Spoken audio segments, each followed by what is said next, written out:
नमस्ते दोस्त, प्रणाम। आप लोग के स्वागत है हमारे यूट्यूब चैनल पर। दोस्त, बात किया जाए तो खेसारी लाल यादव जी का बैक टू बैक वीडियो गाना आ रहा है। आप लोग जान सकते हैं कि खेसारी लाल यादव जी के इतना कोई मेहनत करने वाला पूरा भोजपुरी में नहीं। महीना में ज़रूर है कि 15-20 गाना वीडियो कर ही लेते हैं। और आप लोग जान सकते हैं कि पूरा भोजपुरी की बात करते हैं, उन खेसारी लाल यादव जी के इतना कोई मेहनत करने वाला या कोई उनके इतना गाना या सॉन्ग करने वाला नहीं अभी तक हमको दिखा है या लौक रहा है। और बता दें कि खेसारी लाल यादव जी के फेसबुक पेज से एक पोस्टर रिलीज हुआ है जिस सॉन्ग का टाइटल है बदनाम तोहरा से। और ये सॉन्ग बदनाम इंटरटेनमेंट पर आ रहा है। आप लोग देख सोच सकते हैं कि सॉन्ग का टाइटल और चैनल का नाम दोनों सेम है।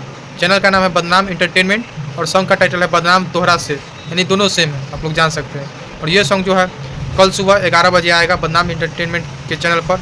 और इस सॉन्ग को खेसारी लाल यादव खुद गाए हैं, इसमें कोई फीमेल सिंगर नहीं है, अकेले गाए हैं। और इस सॉन्ग में जो एक्ट्रेस है आकांक्षा पुरी है। आप लोग जान सकते हैं कि आकांक्षा पुरी कुछ दिनों से खेसारी लाल यादव जी के हर एक वीडियो में नज़र आ रही है और दोनों का वीडियो भी ट्रेंडिंग में जाता है। तो वही इसमें एक्ट्रेस जो है आकांक्षा पुरी है। और इस सॉन्ग को जो लिखे हैं वो रोहित सिंह है। इस सॉन्ग को रोहित सिंह जी लिखे हैं। ये एक सैड सॉन्ग है जो कि कल 11 बजे यूट्यूब चैनल पर आ जाएगा। तो आप लोग एक बार ज़रूर जाकर देखिएगा और देखिए, कल वीडियो आने तक इंतज़ार कीजिए। बाकी धन्यवाद।